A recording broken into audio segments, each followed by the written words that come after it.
মেখলিগঞ্জে পালিত হল বিশ্ব পরিবেশ দিবস। মেখলিগঞ্জের স্বেচ্ছাসেবী সংগঠন north Bengal science and cultural সোসাইটির তরফে মেখলিগঞ্জে দিনটি পালিত হয়। এই উপলক্ষে মেখলিগঞ্জ বাজারে এদিন একটি শোভাযাত্রা বাজার পরিক্রমা করে।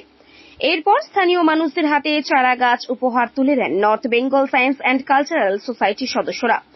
এরপর রাজ্যের দীর্ঘতম সেতু জয়ী ও সংলগ্ন এলাকার আবর্জনা পরিষ্কার করে সুন্দর পরিবেশ গঠনের বার্তা দেন সংগঠনের সদস্যরা।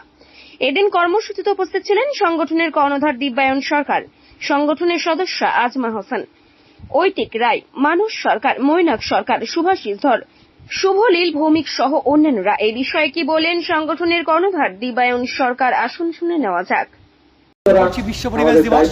প্রথমে আমাদের টাউনে আমরা র্যালি করলাম একটা খুদেদের নিয়ে, এরপরে এখন এখানে আমাদের চারা গাছ বিতরণ হবে এবং তারপরে উত্তরবঙ্গ সংবাদ সংবাদ প্রকাশিত হয়েছে